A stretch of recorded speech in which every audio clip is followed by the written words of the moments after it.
लीजिए सुनिए सादत हसन मंटो की लिखी कहानी।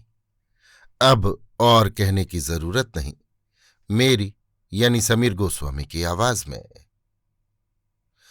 ये दुनिया भी अजीब व गरीब है, खासकर आज का जमाना। कानून को जिस तरह फरेब दिया जाता है, इसके मुतल्लिक शायद आपको ज्यादा इल्म न हो। आजकल कानून एक बेमानी चीज बनकर रह गया है। इधर कोई नया कानून बनता है, उधर यार लोग उसका तोड़ सोच लेते हैं। इसके अलावा अपने बचाव की कई सूरतें पैदा कर लेते हैं। किसी अखबार पर आफत आनी हो तो आया करे, उसका मालिक महफूज व मामून रहेगा, इसलिए कि प्रिंट लाइन में किसी कसाई या धोबी का नाम बहैसियत प्रिंटर, पब्लिशर और एडिटर के दर्ज होगा। अगर अखबार में कोई ऐसी तहरीर छप गई जिस पर गवर्नमेंट को एतराज हो, तो असल मालिक के बजाय वो धोबी या कसाई गिरफ्त में आ जाएगा। उसको जुर्माना होगा या कैद। जुर्माना तो जाहिर है अखबार का मालिक अदा कर देगा, मगर कैद तो वो अदा नहीं कर सकता। लेकिन इन दो पार्टियों के दरमियान इस किस्म का मुआहिदा होता है कि अगर कैद हुई तो वो उसके घर इतने रुपए माहवार पहुंचा दिया करेगा। ऐसे मुआहिदे में खिलाफ वर्जी बहुत कम होती है। जो लोग नाजायज तौर पर शराब बेचते हैं, उनके पास 2-3 आदमी ऐसे जरूर मौजूद होते हैं जिनका सिर्फ ये काम है कि अगर पुलिस छापा मारे तो वो गिरफ्तार हो जाएं और चंद माह की कैद काट कर वापस आ जाएं। इसका मुआवजा उनको माकूल मिल जाता है। छापा मारने वाले भी पहले ही से मुत्तला कर देते हैं कि हम आ रहे हैं, तुम अपना इंतजाम कर लो। चुनांचे फौरन इंतजाम कर लिया जाता है, यानी मालिक गायब गल्ला हो जाता है और वो किराए के आदमी गिरफ्तार हो जाते हैं। ये भी एक किस्म की मुलाजमत है, लेकिन दुनिया में जितनी मुलाजमतें हैं, कुछ इसी किस्म की होती हैं। मैं जब अमीन पहलवान से मिला तो वो 3 महीने की कैद काट कर वापस आया था। मैंने उससे पूछा, अमीन इस दफा कैसे जेल में गए? अमीन मुस्कुराया, अपने कारोबार के सिलसिले में। क्या कारोबार था? जो रहा वही है। भाई बताओ तो। बताने की क्या जरूरत है, आप अच्छी तरह जानते हैं, मगर ख्वाह मख्वाह मुझसे पूछ रहे हैं। मैंने थोड़े से तवक्कुफ के बाद उससे कहा, अमीन तुम्हें आए दिन जेल में जाना क्या पसंद है? अमीन पहलवान मुस्कुराया, जनाब पसंद और नापसंद का सवाल ही पैदा नहीं होता। लोग मुझे पहलवान कहते हैं, हालांकि मैंने आज तक अखाड़े की शक्लें नहीं देखी। अनपढ़ हूं, कोई और हुनर भी मुझे नहीं आता, बस जेल जाना आता है। वहां मैं खुश रहता हूं, मुझे कोई तकलीफ महसूस नहीं होती। आप हर रोज दफ्तर जाते हैं, क्या वो जेल नहीं? मैं लाजवाब हो गया। तुम ठीक कहते हो अमीन, लेकिन दफ्तर जाने वालों का मुआमला दूसरा है। लोग उन्हें बुरी निगाहों से नहीं देखते। क्यों नहीं देखते? जिला कचहरी के जितने मुंशी और क्लर्क हैं, उन्हें कौन अच्छी नजर से देखता है? रिश्वतें लेते हैं, झूठ बोलते हैं और परले दर्जे के मक्कार होते हैं। मुझ में ऐसा कोई ऐब नहीं, मैं अपनी रोजी बड़ी ईमानदारी से कमाता हूं। मैंने उससे पूछा, किस तरह? उसने जवाब दिया, इस तरह कि अगर किसी का काम करता हूं और कैद काटता हूं, जेल में मेहनत मशक्कत करता हूं, और बाद में उस शख्स से जिसकी खातिर मैंने सजा भुगती थी मुझे 200-300 रुपया मिलता है, तो ये मेरा मुआवजा है। इस पर किसी को क्या एतराज हो सकता है? मैं रिश्वत तो नहीं लेता, हलाल की कमाई खाता हूं। लोग मुझे गुंडा समझते हैं, बड़ा खतरनाक गुंडा। लेकिन मैं आपको बताऊं कि मैंने आज तक किसी के थप्पड़ भी नहीं मारा। मेरी लाइन बिल्कुल अलग है। उसकी लाइन वाकई दूसरों से अलग थी। मुझे हैरत थी कि 3-4 मरतबा कैद काटने के बावजूद उसमें कोई तब्दीली वाकई नहीं हुई। वो बड़ा संजीदा मगर गंवार किस्म का आदमी था, जिसको किसी की परवाह नहीं थी। कैद काटने के बाद जब भी आता तो उसका वजन कम अज कम 10 पाउंड ज्यादा होता। एक दिन मैंने उससे पूछा, अमीन क्या वहां का खाना तुम्हें रास आता है? उसने अपने मखसूस अंदाज में जवाब दिया, खाना कैसा भी हो, उसको रास करना आदमी का अपना काम है। मुझे दाल से नफरत थी, लेकिन जब पहली मर्तबा मुझे वहां कंकरों भरी दाल दी गई और रेत मिली रोटी, तो मैंने कहा, अमीन यार ये सबसे अच्छा खाना है, खा, डिनर पेल और खुदा का शुक्र बजा ला। चुनांचे में 1-2 रोज ही मैं आदी हो गया। मशक्कत करता, खाना खाता और यूं महसूस करता जैसे मैंने गंजे के होटल से पेट भर कर खाना खाया है। मैंने एक दिन उससे पूछा, तुमने कभी किसी औरत से भी मोहब्बत की है? उसने अपने दोनों कान पकड़े। खुदा बचाए इस मोहब्बत से, मुझे सिर्फ अपनी मां से मोहब्बत है। मैंने उससे पूछा, तुम्हारी मां जिंदा है? जी हाँ, खुदा के फजलो करम से। बहुत बूढ़ी है, लेकिन आपकी दुआ से उसका साया मेरे सर पर देर तक कायम रहेगा, और वो तो हर वक्त मेरे लिए दुआएं मांगती रहती है कि खुदा मुझे नेकी की हिदायत करे। मैंने उससे कहा, खुदा तुम्हारी मां को सलामत रखे, पर मैंने ये पूछा था कि तुम्हें किसी औरत से मोहब्बत हुई या नहीं? देखो, झूठ नहीं बोलना। अमीन पहलवान ने बड़े तेज लहजे में कहा, मैंने अपनी जिंदगी में आज तक कभी झूठ नहीं बोला। मैंने किसी औरत से मोहब्बत नहीं की। मैंने पूछा, क्यों? उसने जवाब दिया, इसलिए कि मुझे उससे दिलचस्पी ही नहीं। मैं खामोश हो रहा।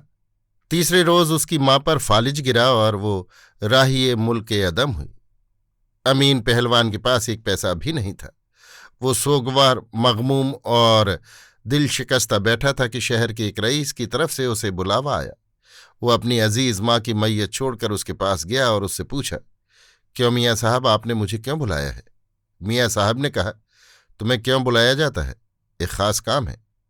अमीन ने, जिसके दिलो दिमाग में अपनी मां का कफन दफन तैर रहा था, पूछा, हुजूर ये खास काम क्या है? मियाँ साहब ने सिगरेट सुलगाया।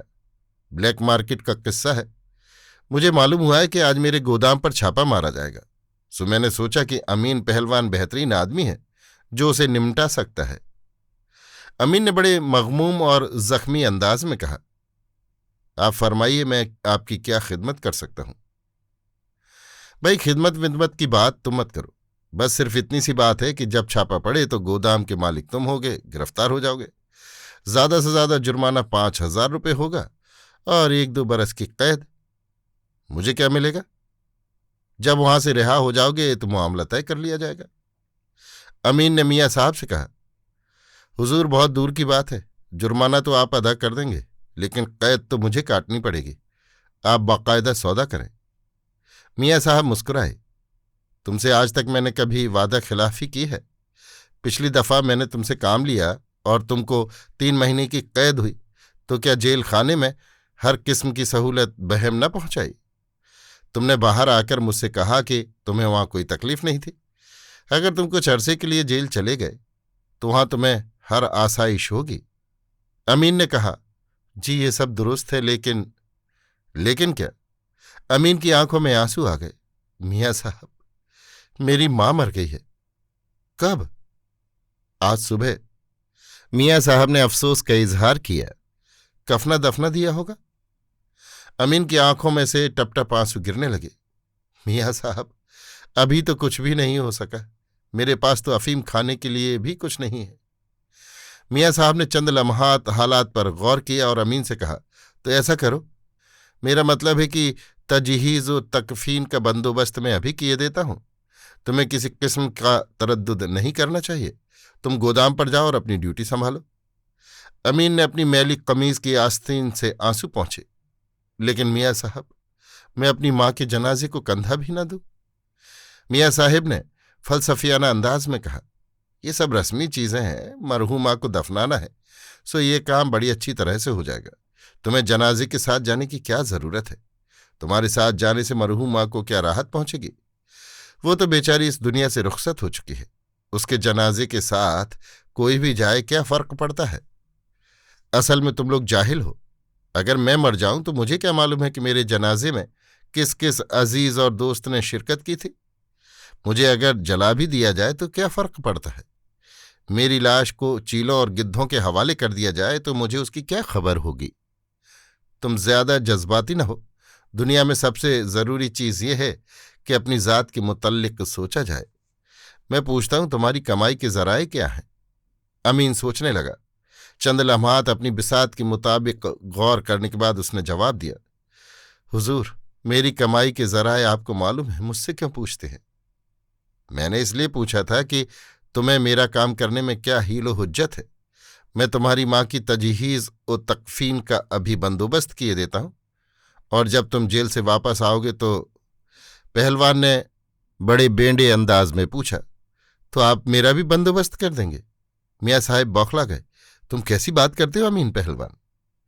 अमीन पहलवान ने जरा दुरुस्त लहजे में कहा, अमीन पहलवान की ऐसी की तैसी। आप ये बताइए कि मुझे कितने रुपए मिलेंगे? मैं 1,000 से कम नहीं लूंगा। 1,000 तो बहुत ज्यादा है। अमीन ने कहा, ज्यादा है या कम मैं कुछ नहीं जानता। मैं जब कैद काट कर आऊंगा तो अपनी माँ की कब्र पुख्ता बनाऊंगा, संगे मरमर की। वो मुझसे बहुत प्यार करती है। मियाँ साहब ने उससे कहा, अच्छा भाई 1,000 ही ले लेना। अमीन ने मियाँ साहब से कहा, तो लाइए इतने रुपए दीजिए कि मैं कफन दफन का इंतजाम कर लूं। इसके बाद मैं आपकी खिदमत के लिए हाजिर हो जाऊंगा। मियाँ साहब ने अपनी जेब से बटुआ निकाला। लेकिन तुम्हारा क्या भरोसा है? अमीन को यूं महसूस हुआ जैसे उसको किसी ने माँ बहन की गाली दी है। मियाँ साहब, आप मुझे बेईमान समझते हैं। बेईमान आप हैं इसलिए कि अपने फेलों का बोझ मेरे सर पर डाल रहे हैं। मियाँ साहब मौका शनास थे। उन्होंने समझा कि अमीन बिगड़ गया है। चुनांचे उन्होंने फौरन अपनी चर्ब जबानी से राम करने की कोशिश की, लेकिन अमीन पर कोई असर न हुआ। जब वो घर पहुंचा तो देखा कि गुस्साल उसकी माँ को आखिरी गुस्ल दे चुके हैं, कफन भी पहनाया जा चुका है। अमीन बहुत मुतहैयर हुआ कि उस पर यह मेहरबानी किसने की? मियाँ साहब ने। लेकिन वो तो सौदा करना चाहते थे। उसने एक आदमी से जो ताबूत को सजाने के लिए फूल गूंथ रहा था पूछा, ये किस आदमी ने इतना एहतिमाम किया है? फूल वाले ने जवाब दिया, हुजूर आपकी बीवी ने। अमीन चकरा गया। वो अपने शदीद ताज्जुब का मुजाहिरा करता मगर खामोश रहा। फूल वाले से सिर्फ इतना पूछा, कहाँ है वो? फूल वाले ने जवाब दिया, जी अंदर हैं, आपका इंतजार कर रही थी। अमीन अंदर गया तो देखा कि एक नौजवान खूबसूरत लड़की उसकी चारपाई पर बैठी है। अमीन ने उससे पूछा, आप कौन हैं, यहां क्यों आई हैं? उस लड़की ने जवाब दिया, मैं आपकी बीवी हूं। यहां क्यों आई हूं, यह आपका अजीब व गरीब सवाल है। अमीन ने उससे पूछा, मेरी बीवी तो कोई भी नहीं, बताओ तुम कौन हो? लड़की मुस्कुराई, मैं मियाँ दीन की बेटी हूं। उनसे जो आपकी गुफ्तगू हुई मैंने सब सुनी और अमीन ने कहा, अब और कहने की जरूरत नहीं। अभी आप सुन रहे थे सआदत हसन मंटो की लिखी कहानी अब और कहने की जरूरत नहीं, मेरी यानी समीर गोस्वामी की आवाज में।